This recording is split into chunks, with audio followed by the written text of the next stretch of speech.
Is this on? Why don't we get started? Extra chair. Yeah, we have quorum. Kathy was on radio this morning. I didn't hear her, but Call this meeting of the Sacramento Regional Sanitation District to order. Would the clerk please call the roll? Yes, good morning. Directors Ashby, Bruins, Frost, Here. Ira, Here. Harris, Here. Hume, Kennedy, Hi there. I'm Jeff Harris. Morin, Natoli, Here. Orozco, Here. Peters, here, Cerna, Here. Skoglin, Villegas, Here. Warren, and Director Carr. Here. You have a quorum. Thank you. Would you please stand and join me in the pledge to the flag?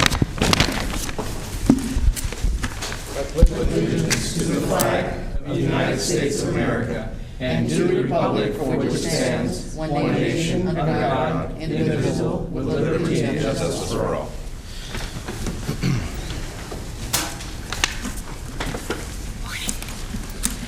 This meeting of the Sacramento Regional County Sanitation and Sacramento Area Sewer District is being broadcast live on Metro Cable 14, the Local Government Affairs channel on the Comcast Consolidated Communications, and AT&T Universe cable systems.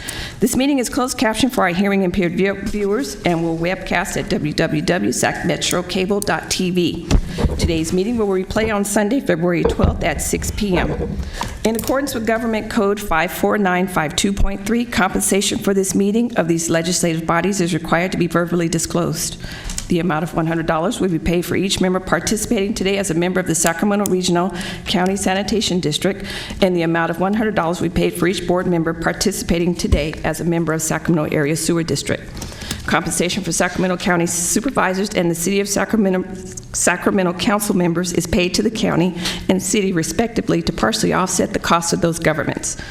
Compensation for the other board members is delivered to the individuals.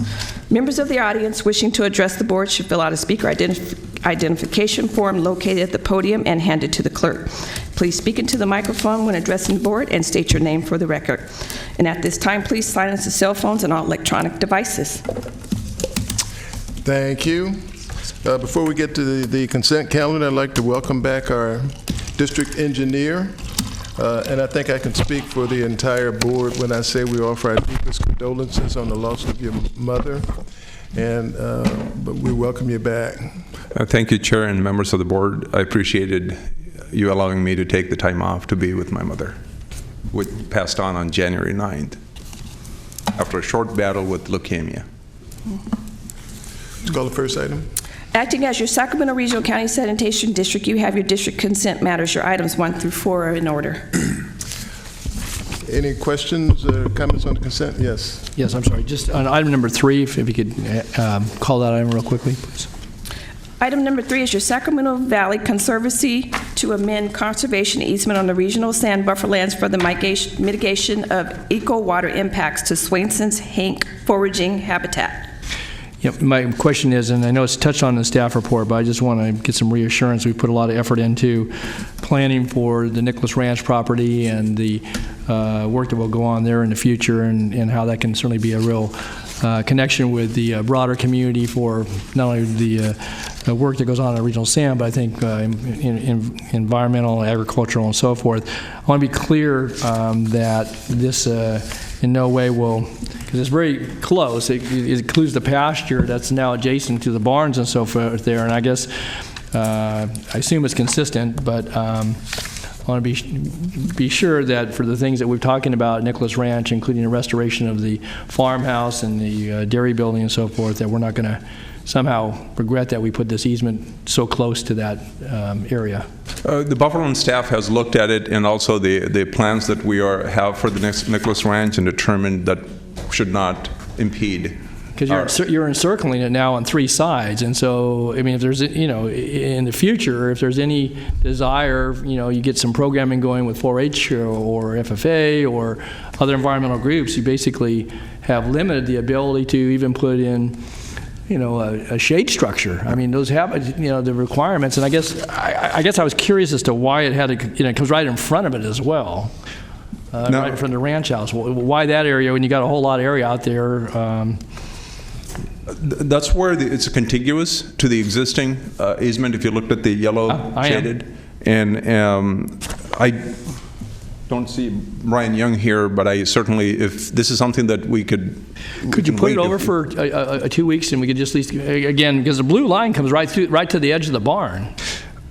And again, I know this is a graphic. It's a graphic is in a much smaller scale. Again, those things were looked at by Brian Young and the program staff to see that whether it would impact or not, and their assessment is no, it should not have any impacts on what we plan to do. Also, in terms of the 4-H and the activities, we're looking at some land to use for essentially a demonstration land for the biosolids and also water recycling, so that you have agriculture in that area, but not necessarily contiguous. It's more across into the site of it. So we're Right. Could we hold this item over for 2 weeks? Sure, Mr. we Bacher? can, And yeah. again, I don't want to take a lot of time this morning, but I'd like to... No, we can just hold on to Spend that. a little time, and again, maybe everybody else is comfortable with it. Again, I'm not uncomfortable with the easement. It's just that when I look at this U-shaped, it encircles the property, and again, recognize staff had looked at it, it raises my eyebrows a little bit on this. So if we could hold this item over for 2 weeks, it'd be great. So. We'll bring it back on 22nd. Okay, great, thanks. Thank you, Mr. Chair. Is that a motion to... Yeah, I move to continue item 3 on the consent calendar till the next meeting if we Been could. moved and seconded that item number 3 on the consent calendar be held over into the next meeting. Any further discussion? All in favor, please say aye. Aye. Aye. Those opposed, no. Abstentions? So that item is removed. I will move consent items 1 and 2. Second. We have a motion and a second for the consent calendar. Before we get to that, looking at item number 1 and item number 5, which is later on, I was wondering if our delegations are quite right. If there's, without objection, could we ask the district engineer to take a look at the delegations to see if they need to be modified and come back with recommendations to the board? What I think what you're referring to, Chair, is whether the current delegations to the district engineer are set at the appropriate level so that some items may not necessarily have to come in front of your board for approval. I think that's what you're asking us to look at. Those delegated authorities were reviewed and approved by your board last year. They were approved before, but amended last year. But I will bring back a discussion item after having looked at and see if there needs to be adjustments further up. So that some items may not have to come to your board. I think one example is approving of the plans for advertising for bid. Is it something that your board would want to approve, or maybe just to see as an information item? So those kinds of things that we can have the discussion on. Exactly. You said that much better than I did. No, I wasn't quite reading your mind, but since you and I had the discussion yesterday, I wanted to make sure that that's what. That's exactly it. So, seeing no objection to that, we have a motion and a second on the consent calendar. All in favor, please say aye. Aye. Those opposed, no. Abstentions? The motion carries unanimously. Would you call the next item? Your next item is your public comment. I have no speaker slips. Is there anyone here from the public to speak on items not on the agenda or on the agenda for that matter? Seeing none, let's move to the next item.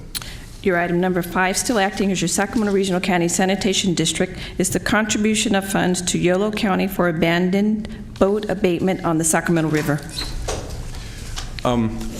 Christoph, if he was here, he would be making the presentation. I'm sure he's held up somewhere on Highway 50 trying to get with this nasty traffic.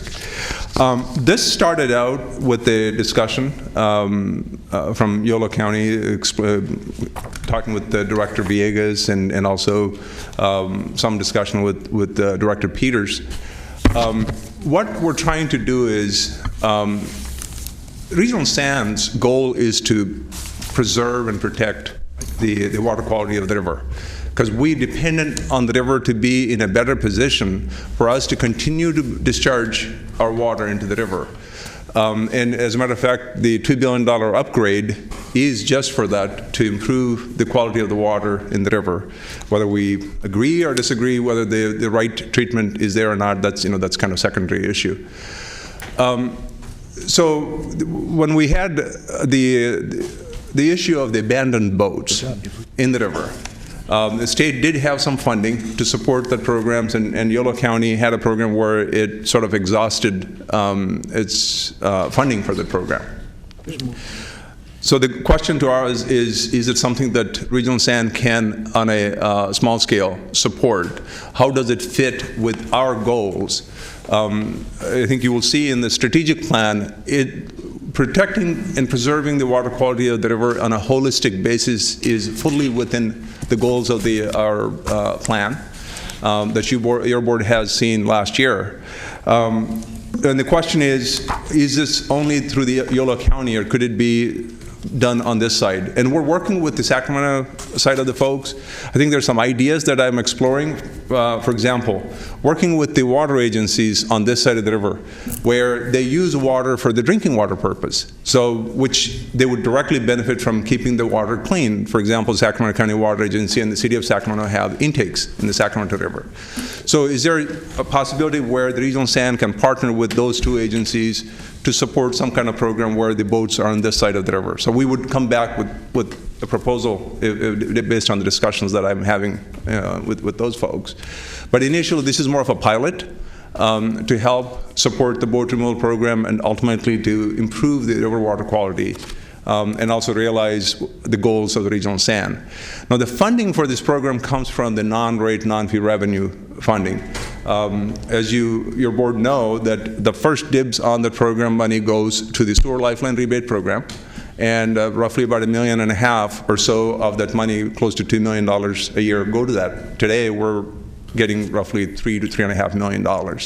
And some of the money until now had been allocated to the industrial rate incentives, which they're kind of winding down because of the adjustments of the program.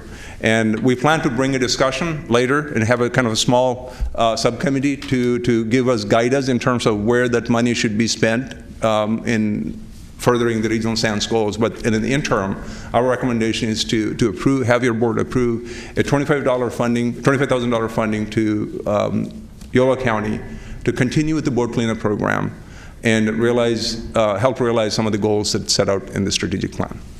Okay, I have a question for Mr. Natoli. Thank you, Mr. Chair. More a comment than question.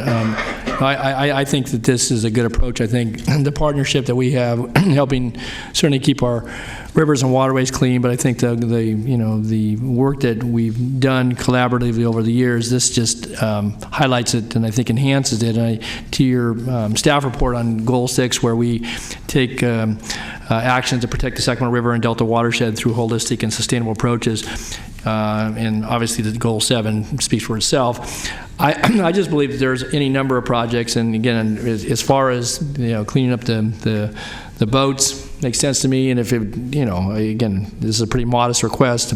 I know we've had reports to our board over time, and just removing one large boat can be multiples of $25,000 because of having to handle the fuels and the hazardous materials that are left on board. Oftentimes, some of these may be smaller craft, and so easier to remove. But once they sink into the water, it's a major undertaking.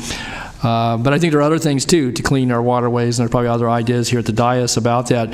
And I guess I would say that getting a committee together quickly, particularly with the high water, and I think maybe there's some things both in the tributaries that feed into the Sacramento River, but certainly this use and a combination of others that help litter, trash, debris, particularly man-made stuff that has toxicity to it. I think that we're well positioned, and this is good use of the money. So I'm supportive, and if more money along these lines, to me, makes good sense. I think it's a wise investment, and it again really puts an exclamation point on the statement that we're protecting water quality and the water supply here in the region. Thanks. Thank you. Mr. Cerna. Thank you, Chair. So I'm glad Mr. Natoli said what he said, because I'm certainly supportive of what's in front of us today, and I appreciate the efforts of Director Villegas to get us to this point today to make a decision about appropriating resources to complete a mission of this district to clean the waterways that we actually serve. But I would agree wholeheartedly with Director Natoli that there are a host of other ways we can and should be exploring how best to satisfy that mission. And I will give you one very specific idea that I will be requesting a meeting to talk further about, and that is along the American River tributary and Parkway, there is an extraordinary amount of refuse and toxics and all kinds of nasties associated with illegal camping that goes on in our parkway, not just in the lower reach, but along its full extent. And you have a few directors here that actually represent those stretches. So what I would like to have come back before this board in the not too distant future is a reasonable request similar to this, and after it's fully vetted, I think, based on one-on-one conversations, Prabhakar, with you in my office, perhaps Director Peters might want to join that conversation. But I think there's an opportunity here to, for instance, look at how we might work with the American River Parkway Foundation. They have an infrastructure in place to regularly clean the parkway. There's no need necessarily to reinvent the wheel here, but we might look at working with the foundation. We might look at working with our sheriff work crews that go out on a regular basis along our parkway to help keep it as clean as possible. But I think there's a real opportunity, and I'm very glad that this inspired some conversation about other avenues we might explore to complete the mission of cleaning our tributaries and in this case, the floodplain that, as we see today, the river is so high, it's washing all of that downstream. So I look forward to having that conversation with you, and I'm as focused as I am on this because of the history of representing the lower reach and knowing firsthand just how badly it needs the attention. And this is yet another way we can pay attention and assign some resources to keep it clean. Oh, I certainly appreciate your comments and look forward to having the discussion with both of you at your offices. Just I wanted to note, as a background, that we do fund a little bit of it, but I think I agree with you that we need to look at it holistically to see what needs to be done and what are the other partners that are available to help us with this. Certainly, as I was mentioning on both sides of things, there is a nexus for other entities perhaps to participate along with us. And I think it's important to build those relationships. And I had some initial discussions, and there's some thoughts going on in the minds of folks that why not? Because that affects our quality of water. So there's certainly an avenue that can be pursued. Thank you. Thank you, Mr. Harris. Thank you, Chair. I'd like to thank Director Cerna for bringing up this topic. It's absolutely vital when we talk about water quality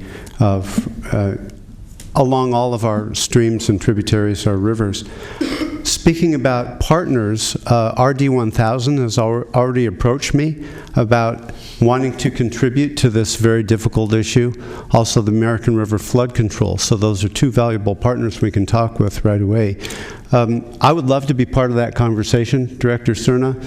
It obviously affects District 3 because we've got the American River Parkway bisecting my district and also the North Stream tributaries. I can tell you this, that our impact team removed over 100 cubic yards of debris just on Steelhead Creek and couldn't make it to Arcade Creek before the rains came. And we figured that we had removed about a third of the garbage that were created by homeless individuals in those tributaries. That means a couple hundred cubic yards just floated down the river into the Sacramento River and is going to float out to sea. This is an immense problem. It has a lot to do with illegal drugs, so there are many, many syringes and paraphernalia from that, fecal matter, all things that directly affect water quality to a very high degree. So it's a big problem, and if we can develop a partnership here, it would be extremely valuable. So again, Director Cerna, thank you for bringing this up. Ms. Peters? Thank you. I'm happy to join you, Phil. Been complaining about this for some time, and when we talked about this a couple weeks ago with the Sacramento River, I hadn't thought of the creeks, but certainly some resources for you to talk to before we have the meeting, I think would be helpful. Department of Water Resources would be one. And, you know, we have, in addition, we have the Creek Week, where people go out and clean. So we have a lot of people doing, you know, trying to work on the creeks. But in the last couple of years, the homeless have really taken up our creeks, and lots of unpleasant things left in the creeks. So I'd also put a call in to the homeless coordinator for the county and maybe the city, if they have the locations of where the greatest number of homeless have been camping out. Wouldn't you think that'd be? Yeah, and also probation. Probation's been very good about assigning their youth detention work crews also to help on occasion clean the parkways. Not that you have to get it all done before we get together on this, but just wanted to throw out a couple of additional resources there. Actually, next Realizing week, also that you only have so much budget for this, but if we can coordinate it, we can make a bigger impact. And I think also with the city's resources, as Director Harris mentioned, then they've got an infrastructure around impact teams. So I think there's a real opportunity to have whatever we decide we're going to do here through Regional SAN complement what you hear a number of agencies are already intending to do. Yeah. Definitely. What Well, I about mean, if you SAFCA? Yeah. Probably that's another resource SAFCA. too. If you have any resources additional, please send me an email. I will. I'll that I could pursue. Sure. And also on the Creek Week, we fund, SASD funds Creek Week support. And then, and I start, next week is NAV's directors meeting, so I will bring it up there so additional directors can weigh in. Don mentioned some of the park districts clean up the creeks. Also Southgate, CSD, you know, they probably have money. Some of the. But I also want to echo Director Harris's suggestion too that we work with Reclamation District 1000. They have an enormous problem. Certainly, we have partnered with RD 1000 on other issues because we built our pipelines next to them, and we have a relationship. Okay. So we just need to. All right. So the district engineer has requested that if anyone has suggestions on who to collaborate with, would they send him a email? Mr. Guerra. Thank you. Thank you, Mr. Chair. Again, thank you, Board Directors Cerna, for that recommendation. I also would like to be part of that conversation. Both my council district overlaps with both Supervisor Board Member Peters and Cerna on both sides of the river, and definitely between the areas of Howe Avenue and Watt Avenue, we see the accumulation because of the shelter space or the sheltered area for the homeless, and I think that's a prudent time to start working on this. So glad to support your efforts, and please include me in those conversations. Sure, definitely. Thank you. Mr. Villegas. Great. Thank you, Mr. Chair, for the opportunity, and thank you to the board and staff for putting together the recommendation. I think actually the funding piece, and many of us have spent a lot of time along our waterways and the Great Water cleanup days later this summer. The funding piece is actually a very small piece relative to the work that's needed given what's happening to our source of drinking water for many of us here in the region.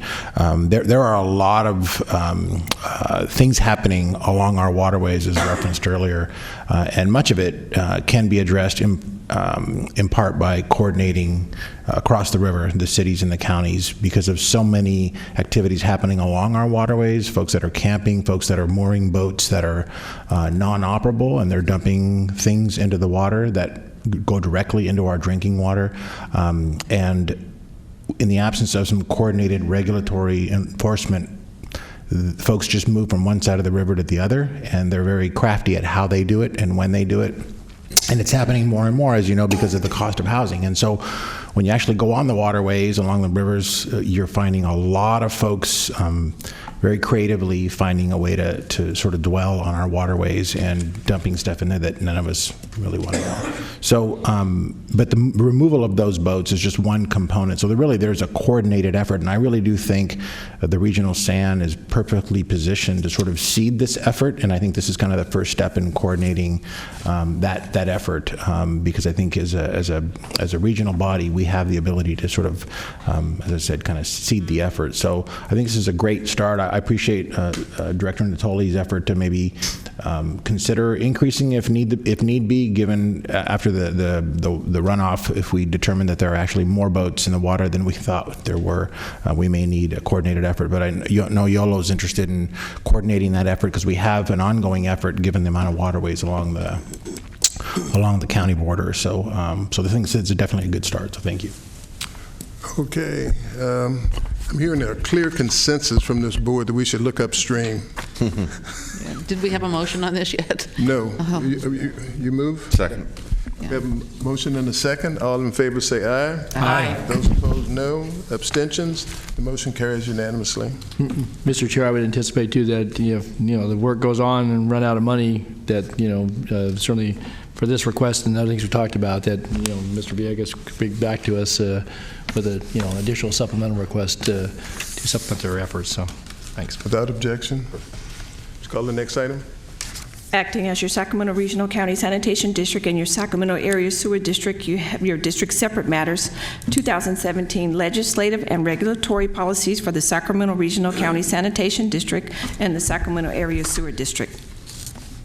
We have Terry Mitchell here to answer questions, perhaps highlight the minor changes that we're making to the policy document. If you have no questions, if you're okay with it, we can skip the presentation part. I'm good with that. Any And questions? I see nodding towards skipping, so Nice to Terry, see you, you'd like Terry. out? Thanks, well done. For the Thanks short for coming report. out in the rain. Just need a motion to approve, and So moved. We have a second? Second. It's been moved and seconded. All in favor say aye. Aye. Those opposed, no. Abstentions? The motion carries unanimously. Let's call the next item. Still acting as your Sacramento Regional County Sanitation District and your Sacramento Area Sewer District, your district separate matters, you have advisory committee recommendations, construction specifications review. I'll kick this off and then have Lisa sort of finish it, although she'll do the major work here. I just wanted to give you the background as to why we have this item here. Some of you probably remember more so than others. Last year, we had a lot of protests in the award of our contracts, especially related to the Echo Water project. And your board has asked us to take a closer look at the construction specifications and see if there are any changes that are warranted. A subcommittee was formed in April, and later on, the council, district council's office, has retained Myers-Nave to do an independent review of the specifications. The subcommittee members, I want to acknowledge them, Director Harris, Director Hume, Director Patrick Kennedy, and then we had Director Hansen, and then Director Skoglund, who is not here today. So those were the members that were part of the subcommittee. And Myers-Nave prepared their assessment, they reviewed the specifications and made some recommendations. The committee, although not every member, there were only a few of them could make it to the follow-on meeting, reviewed the recommendations and generally felt those are the good recommendations for changes. And they're summarized here, and I'm going to turn this over to Lisa to sort of quickly explain what they are. And what we're going to ask is for you to give us a direction in terms of whether you agree with those recommended changes, and we will go back and prepare actual specification language, essentially to carry out those recommendations and bring back for one final approval. So, with Lisa. Sure. So just two overarching comments, I guess, before I delve into the recommendations. As Prabhakar said, we did hire Myers-Nave, who has a practice group that specializes in construction litigation. They thoroughly reviewed our bid specifications, and in good news, there were no glaring errors. There were nothing that they thought we were doing incorrectly or that weren't properly addressed. They also acknowledged that bid protests are kind of a way of life, and they're increasing as the competition for projects, public projects, increase. So the fact that we had bid protests doesn't necessarily mean that there were issues with our construction specifications. So I thought that was kind of good news as well. They did actually make 7 recommendations, and if you have my memorandum dated January 15th, 2017, that details sort of what their recommendations are, and the advisory committee actually is recommending that we adopt 5 of those 7 recommendations. And just for the folks that haven't had a chance to study the memo in depth, basically the 5 recommendations are that we should include a protest fee in our bid documents. And as Prabhakar said, we would develop that fee based on the reasonable cost for staff to address a bid protest. There are many jurisdictions in the state that do require that. It has to be a reasonable amount, and it can't be a deterrent. So that would just be something that we need to figure out the proper amount. The second recommendation is that we would have legal peer review of projects in excess of a certain threshold. Again, those would probably be more of the larger value eco water projects. So in coordination with district council, we would have an independent review, sort of like we did for this project, to make sure that any ambiguities are resolved, or that the specifications are up to the current tracking existing law. The issue that we faced on the BNR project, the issue of potential collusion between bidders, Myers-Nave memorandum that's also attached in your packets, it went into a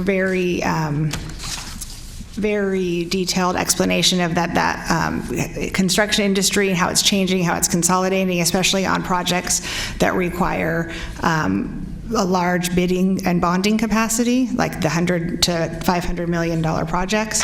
So that issue is being addressed sort of throughout the state. To solve that problem, we recommend that we simply require, if there is an allegation of actual collusion, then that would be something that we would look into. So we would be changing our specifications to kind of just make it more clear that companies that are distantly related or somehow related could bid. You'd have to show actual collusion, which is what the Public Contract Code requires in order for a bid to be rejected. The other recommendation is that we would require a cone of silence during the bidding process. That would significantly reduce and eliminate, hopefully, the issues that we've faced on the past few bid protests, where competing bidders are trying to schedule meetings with the board members and staff to sort of put their positions forward. As you all know, the Public Contract Code requires that we award to the lowest bidder.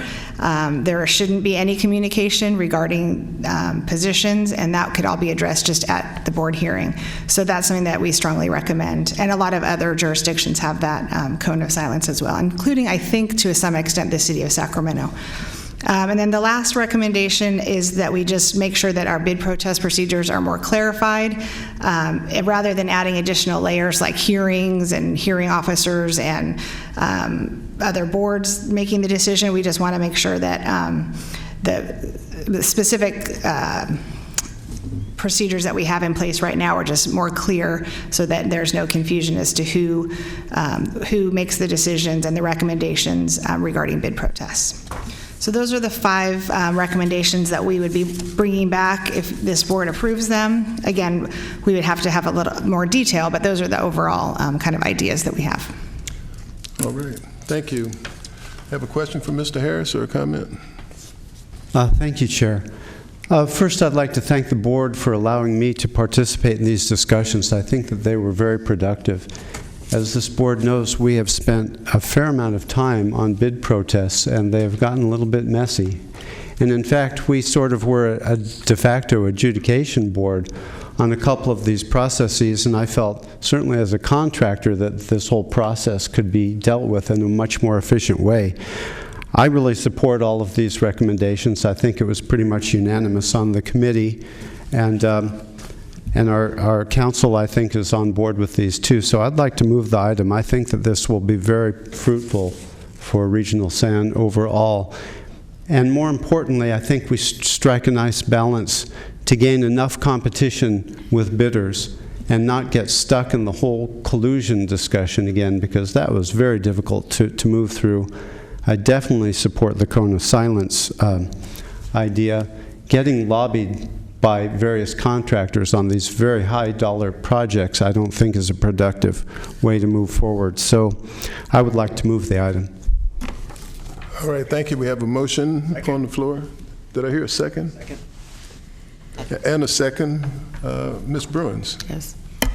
Well, I'd like to thank the committee for all the work you put into this. I think the outcome is wonderful. I think it really will tighten up our bidding documents and minimize difficulties going forward. I do have one question, and that is under recommendation 2, where it speaks to peer review at a certain threshold level. Do we have any idea what we think that level would be?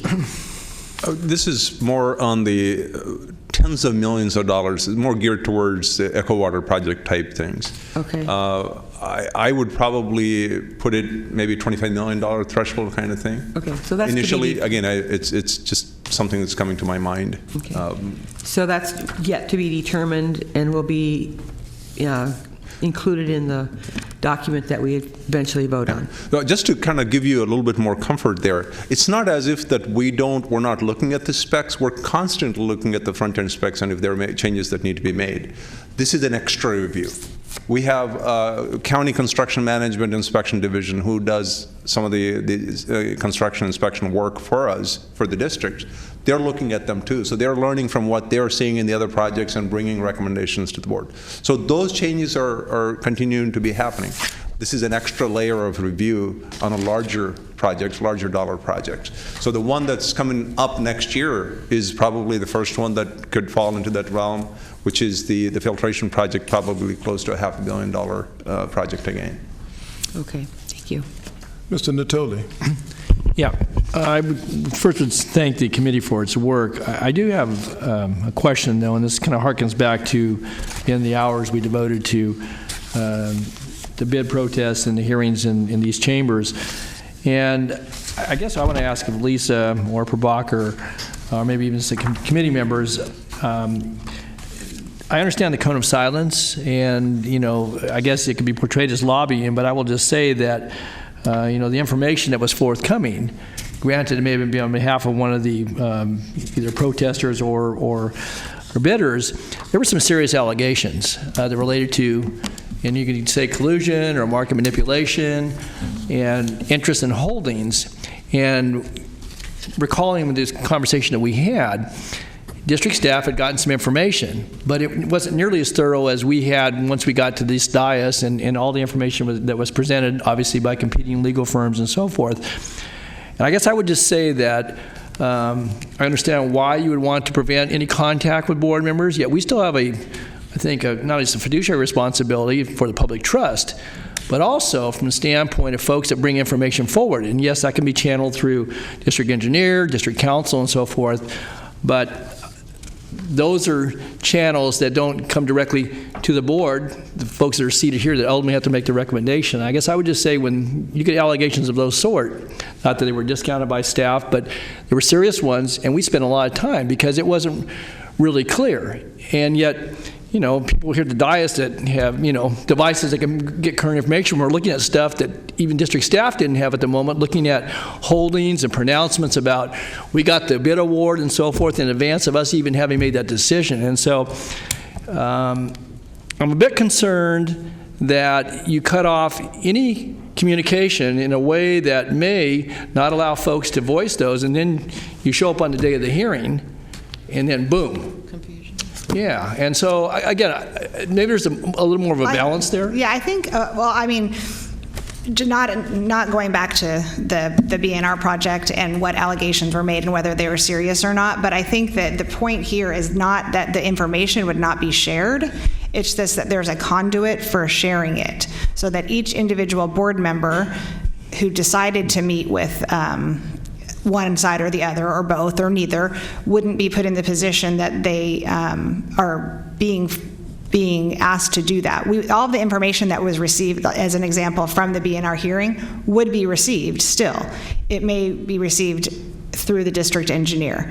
and then passed on to the board, the board through the district engineer and the recommendations. It would not prevent at all people from coming to the board hearing to argue their point, but it would just be an even playing field, so that somebody who hires a big law firm wouldn't have an advantage over somebody that didn't hire the big law firm. I mean, that's what we had in that situation, where one person hired, one entity hired one firm, so then the other entity had to hire somebody to, do battle against that firm. So I think for me, from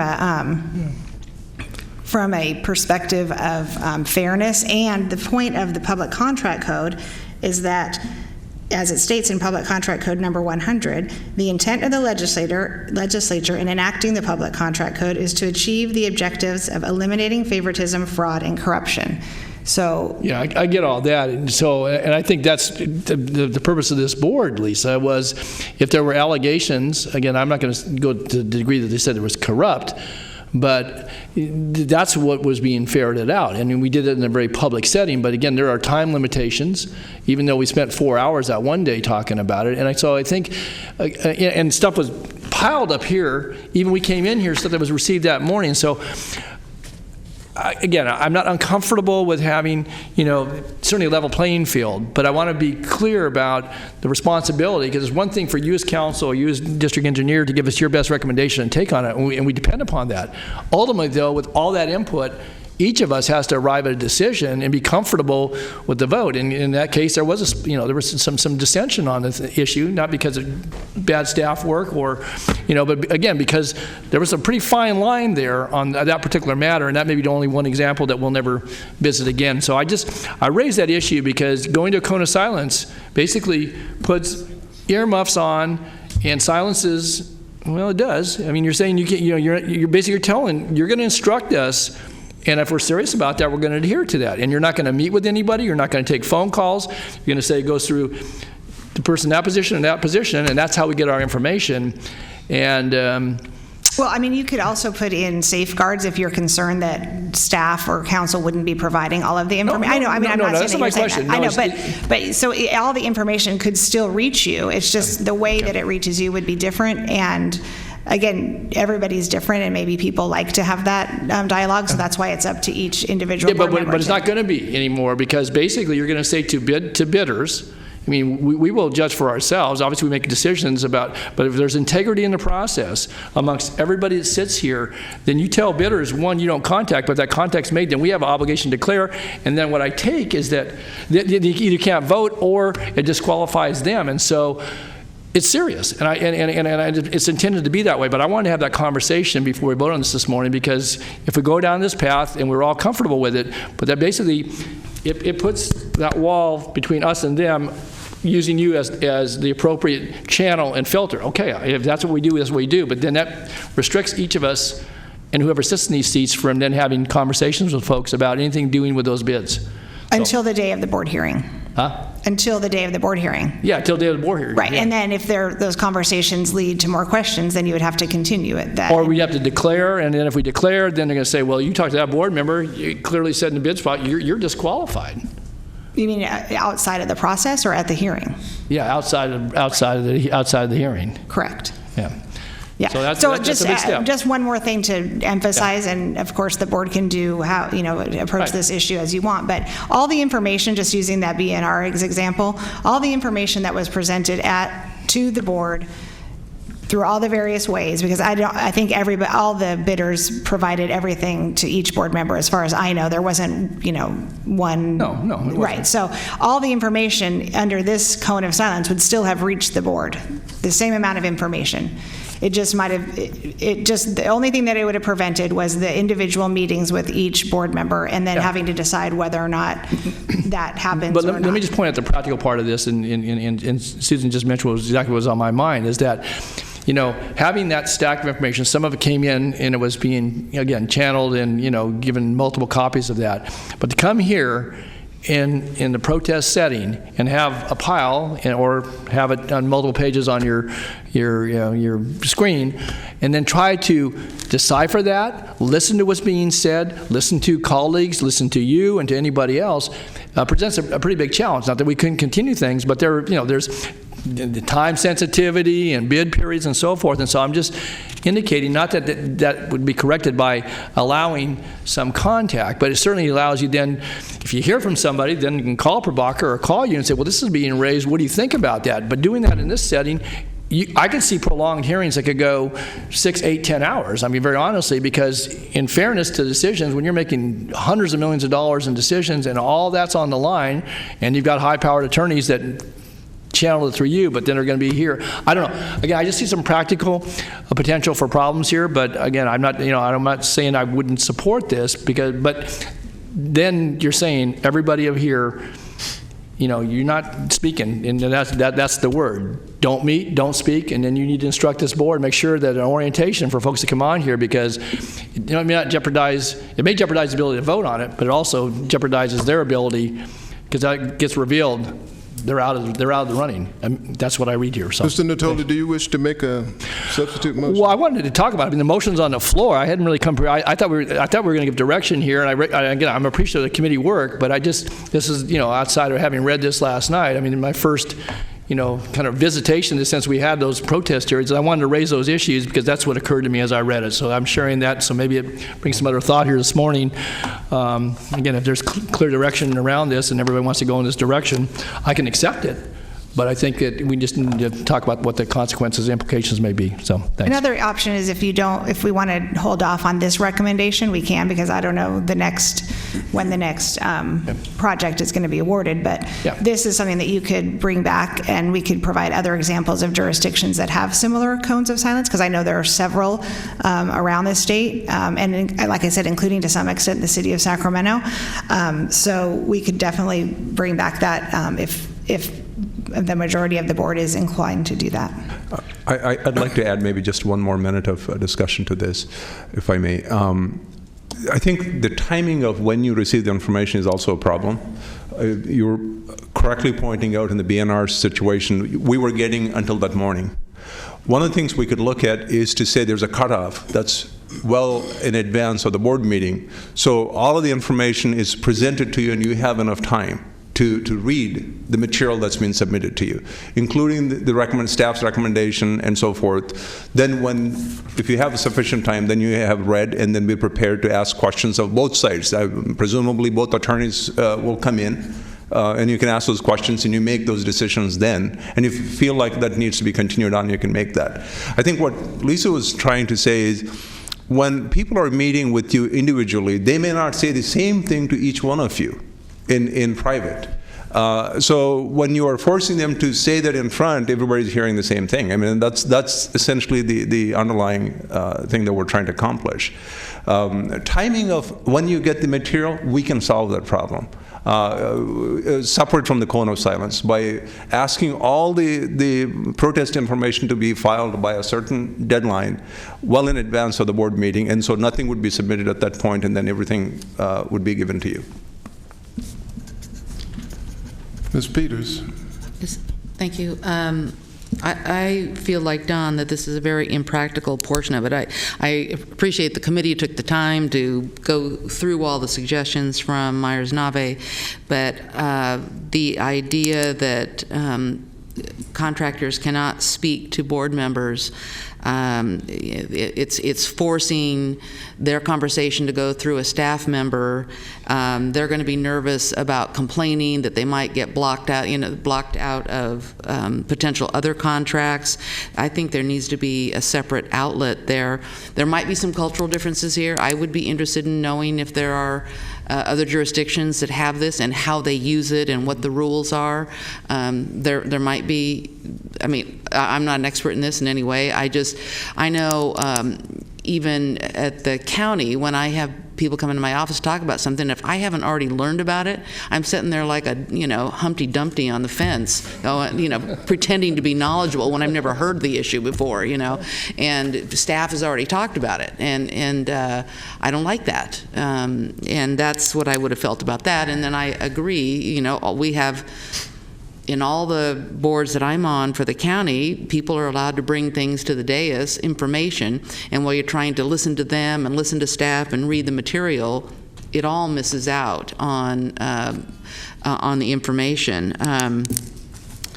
And then, in local government, you have much more contact with the public than you do at a state or federal level. The grocery store lobbying that goes on. So what are you supposed to do if somebody is, signing up for a contract and you're buying carrots and they want to talk about it? You have a scene in the grocery store. So can't. I think that's going to be very difficult to do and impractical, and because there always will be somebody who wants to push the limits on that. So I would really have to see what other jurisdictions do and how the rules lay out. So I would. This number 4, that section of it, I just don't agree with without more information that convinces me it's appropriate.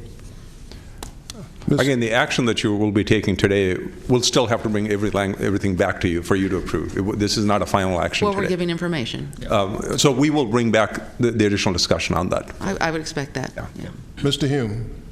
Thank you, Chair. I appreciate the comments from the other directors. I also appreciate the opportunity to serve on this subcommittee, although I couldn't make the December meeting. If I had been able to, I would have raised my issues there. I think, and I'm glad you just made that clarification, Prabhakar, because I'm getting the feeling that this cake isn't fully baked yet. Carrots, cake, I don't know. With respect to item 4, Director Natoli and Director Peters raised some very valid concerns that I hadn't even considered, because I was focused on recommendation number 3, which was sort of the impetus behind having this subcommittee and having the discussions. I think that the recommendation from staff doesn't address the issue that we received in these chambers, nor does it address Myers-Nave's recommendations. Just deleting the first 2 sentences does not do what Myers-Nave recommends, which is have them disclose if there's a common ownership interest. And I think that was the issue that this board struggled with, is that whichever company was awarded the bid, the profits flowed up to the parent. Yeah. And that's problematic, and it needs to be disclosed. And so we need to have something in our documents that address that issue, not just sweep it under the rug. Because if we only hang our hat on actual collusion, who's the detective that's going to uncover that? I think there's a reason that we want to know the information. Doesn't make it improper, doesn't make it disqualifying, but it puts it on the table for consideration. So I think item number 3 of the staff recommendation needs to be retooled a little bit as well. Mr. Harris. Thank you, Chair. So I'd actually like to amend my motion to reflect the director's concerns, so that you come back with an analysis of how Kona Silence has worked in other jurisdictions, and also address Mr. Hume's issues. The focus of the committee was largely to undo the logjam of things getting tied up at the board when projects were so urgent. It puts a tremendous amount of pressure on the directors when Prabhakar comes and says, if we stall this contract for a period of time while you guys are deliberating, that it affects the overall project. And so we were trying to come up with recommendations that would speed the process so that this board did not spend so much time on bid protests, but we got to the actual place where we could make a decision on awarding a contract. I still think that these recommendations are valid, but I appreciate your concerns. So this item was to provide direction, and I think that staff has a fair amount of direction. So if you will come back addressing all of these concerns before we take a final vote on these items, that would be my motion. Would you repeat your amendment, please? So my motion is for staff to come back with recommendations about the Kona Silence and about the collusion language that Mr. Hume came up with, to specifically address those items when they come back with these recommendations again for board action. All right. And I think Mr. Kennedy seconded. Do we even need a motion? Do you second? Do you accept the amendment? Okay. Just point of order, do we need a vote on this? Isn't this just giving direction? We can continue this item and bring this back with the following amended discussions, if that's how you would like. Well, I'm just looking at the item itself, and it's just to provide, your board provide direction on implementation. Yeah, okay. So we're not really voting on anything today, are we? Lisa? Correct. Well, in order to give direction, the board has to Yeah. have a There's- Well, I mean, consensus, you right? can give consensus, verbal but- direction, we can follow it, or you can make a motion. It doesn't, Okay. either way is fine, I think. Mr. Kennedy? I'll do my best to remember what my comments were. A couple of things. First of all, I certainly understand on the surface Director Natoli, Director Peters' comments regarding, and there must be a better legal term than the cone of silence. But, you know, and let me just say that the thinking was, and I think it's obvious, but I'll state it anyway, and that's for more transparency, so that, again, everybody is seeing the same thing. It does level the playing field. As an attorney who has represented people who have been in the cone of silence rules, I can tell you that it does level the playing field for those that are submitting bids and can only afford to hire Patrick Kennedy rather than Oric. So, I mean, it actually is something that I've seen work in other jurisdictions, so I'd be happy to see what other jurisdictions are doing. Regarding the other issue, Director Hume brought up, I believe that one of the things, and we did talk about this at the first meeting when we were all present, was more reliance on the affidavit, which is a legally binding under oath document. So I think that needs to be really clear in whatever direction is given.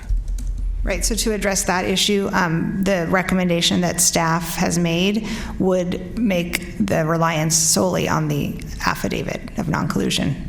I think that was the purpose of it, making it more clear that that is. So I think there was a misunderstanding here, and I heard it too. I mean, as Director Hume said, that we would be an investigatory body to be detectives to find out if there was indeed collusion.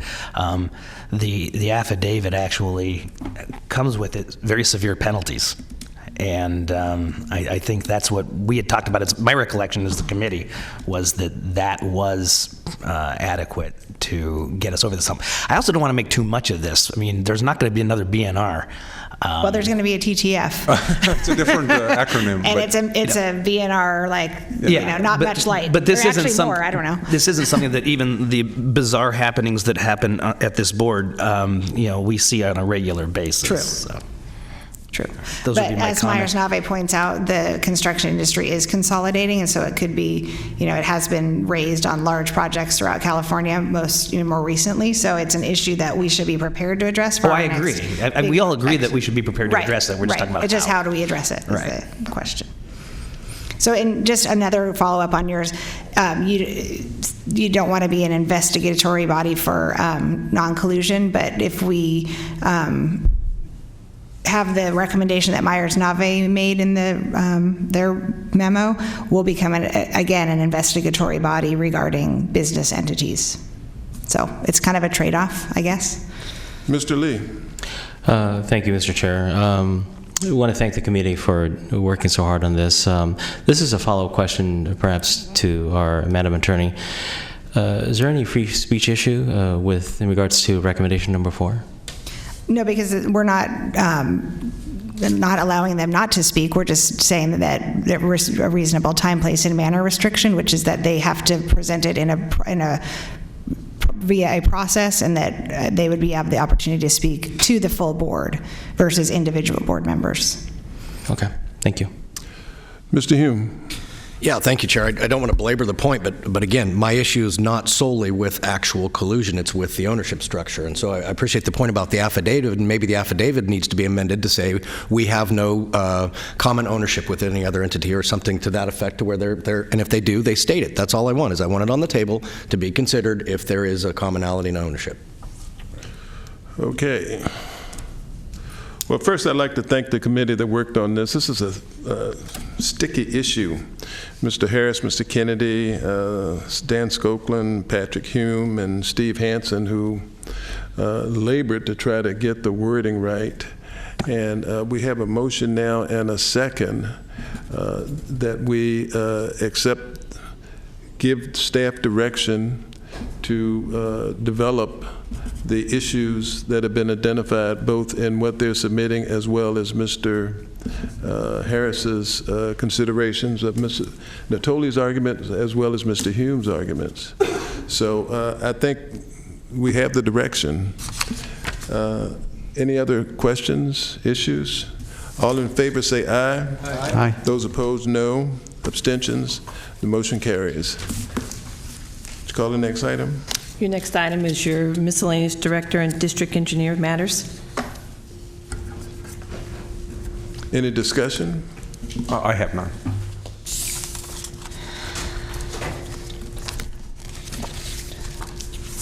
Okay. Is there a motion? It's just, Mr. Yeah, I would move it. I just would draw attention to my colleagues on item 9 on the disclosure form. That'd be important to, before we cast a vote.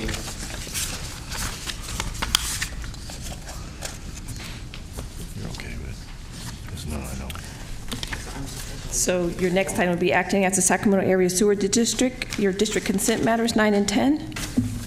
Yeah, Mr. Chair, Yes. I need to recuse myself from item 9. Supervisor Frost? Ms. Peters recuses herself from item 9. Yeah, Sue, you may want to take a look at that. Yeah. It's actually one day to the year or so, yeah. Yeah, you're right, Did you make a motion? Yeah, well, yeah, I'm going to move. I called attention. I didn't make a motion. I just wanted to alert my fellow directors, so. Okay. So, but I would move the item, so, once people are able And to. then second, Ms. Bruins? Yes, second. Consent has been moved and seconded. All in favor say aye. Aye. Aye. Those opposed, no. Abstentions? The motion carries. And note the recusals, too. I have Peters and Frost. Yes. Yes. That concludes your meeting. Yes, Peters and Frost. Next item? That's it. Any There's directors item with- 10 that needs to be approved. Item 9 was the First Amendment, which needed the recusals. But item 10 is an amendment to the contract, which needed a motion and approval. I'll move item 10. Second. Been moved and seconded. Any further discussions? All in favor say aye. Aye. Those opposed, no. Abstentions? The motion carries unanimously. Don't go anywhere. Your adjourn. Your last items are just your communications received and filed. Do we need any other motions? No, there's no motion needed. Any questions on communications filed and received? Seeing none, any directors with further comments? Seeing none, anyone from the public here to address items on the agenda or not on the agenda? Seeing none, this meeting's adjourned.